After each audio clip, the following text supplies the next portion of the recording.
মানুষের সাথে যতই মিশবে ততই অভিজ্ঞতা অর্জন করতে পারবে, সেটা ভালো হোক বা খারাপ। মুখ আর মুখোশ, এর মধ্যে পার্থক্য বুঝে গেলেই মানুষ একা হয়ে যায়। জীবনের প্রতিটা ক্ষেত্রেই মায়া ত্যাগ করতে হয়, আবেগ বিসর্জন দিতে হয়, তবেই ভালো থাকা যায়। দুনিয়ায় ভালো থাকার সিক্রেট কি জানেন? কারো কাছে কোনো জিনিস আশা না করা। বুকের ভেতরটা সবার জন্যই ব্যথা হয় না, যার জন্য ব্যথা হয় সে তার খোঁজই রাখে না। ভালো থাকতে হলে ইগনোর করা শিখতে হয়, তর্কে না গিয়ে চুপ থাকতে হয়।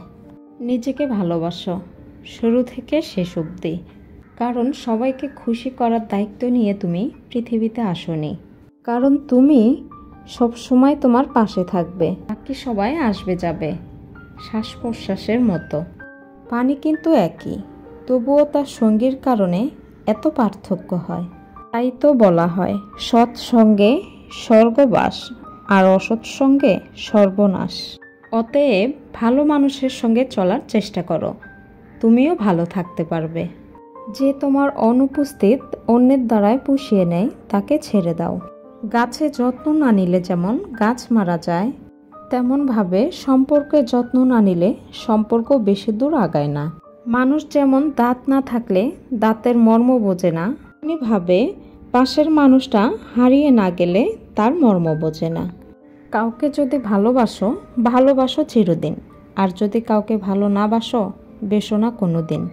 অবুঝ মন নিয়ে খেলা করো না, কোনো নিষ্পাপ হৃদয়ে ব্যথা দিও না। সরল মানুষ যদি দেখো চালাক হচ্ছে, ভেবে নিও জীবনে তাকে অনেক ঠকানো হয়েছে। সময় ঠিকই চলে যায়, কিন্তু মনে কথাগুলো রয়ে যায়। হ্যালো এভরিওয়ান, আসসালামু আলাইকুম, সবাইকে স্বাগতম লাবণী ব্লগে। এই তো বন্ধুরা, চলে আসলাম নতুন আরেকটা ব্লগ ভিডিও নিয়ে। তো আজকে কিন্তু আমি রান্না করছি রুই মাছ, একদম আমাদের রংপুরের মতো করে। তো আজকে এত এত এত এত বাজার, এগুলো সব হচ্ছে আমার মোনাপু এনেছে। মোনাপু এসেছিল আজকে, তো আজকে এনেছে অনেক কিছু, মানে যা দেখলেন সবই আপু এনেছে। আপু আমার বাসায় আসলে এত এত এত এত বাজার আনে, যা আমরা কয়েকদিনে খেয়েও শেষ করতে পারি না। বড় একটা রুই মাছ, তো আমি এই রুই মাছগুলো সবসময় এভাবেই রান্না করি, হাতে মাখিয়ে কাঁচা মাছ, আমাদের রংপুরের মতো করে, খুবই ভালো লাগে খেতে। এই পেঁয়াজে কিন্তু আমি সব ধরনের মশলা দিয়েছি, আদা রসুন বাটা দিয়েছি, মরিচ গুঁড়ো দিয়েছি 1.5 চা চামচ, একটু ঝাল ঝাল করব, হলুদ গুঁড়ো দিয়েছি 1/2 চা চামচেরও কম, ধনে গুঁড়ো দিয়েছি 1 চা চামচ, জিরে গুঁড়ো দিয়েছি 1 চা চামচ দিয়ে, স্বাদ মতো লবণ দিয়ে, তারপর দিয়ে দিয়েছিলাম রেগুলার খাবার অয়েল দিয়ে ভালো করে কিন্তু আমি পেস্টটা এইভাবে হাতে মুথে নিচ্ছি। পেঁয়াজটা কিন্তু মুথে নিয়ে একদম নরম করে ফেলবো ভালো করে। তো আমাদের রংপুরে করে কি হালকা একটু পেঁয়াজটা আদা বাটা করে দেয়, তো আমি আদা বাটা করলাম না, হাত দিয়ে পেঁয়াজটা মুথে একদম নরম করে ফেলেছি।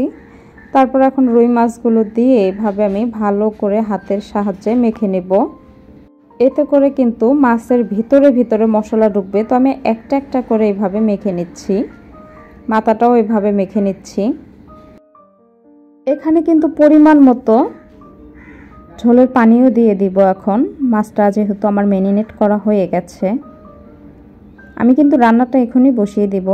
তো এই তো মাছটা বলক এসে গেছে, হালকা করে নাড়া দিয়ে দেব যেন মাছগুলো ভেঙে না যায়। এখন আমি ঢেকে দেব আবারও কিছুক্ষণের জন্য। তো কিছুক্ষণ জাল করে নেওয়ার পরেই তো আবারও ফিরে আসলাম। এখন আমি দিয়ে দিব ধনে পাতা কুচি। তো এই তো ধনে পাতাগুলো উপরে দিয়ে দিলাম, এটা কিন্তু বিলাতি ধনে পাতা। এখন হচ্ছে আমি আবারও ঢেকে দেব 2 মিনিটের জন্য। তো বন্ধুরা, আজকের আমার এই ব্লগ ভিডিওটা আপনাদের কাছে কেমন লেগেছে অবশ্যই কমেন্ট বক্সে জানাতে ভুলবেন না। ভিডিওটা ভালো লাগলে একটা লাইক কমেন্ট শেয়ার করে দিবেন। বাইরে এত পরিমাণ গরম, তো প্রতিদিন তরমুজ ঘরে থাকতেই হয়। রান্নাবান্না শেষ করে এখন একটু আমি তরমুজ খাবো। আজকে তরমুজটা কিন্তু বেশি লাল ছিল না, আর কেমন যেন মিষ্টিও ছিল না। তো আজকের ভিডিওটা এখানে শেষ করে দিচ্ছি। ভালো থাকবেন, আল্লাহ হাফেজ।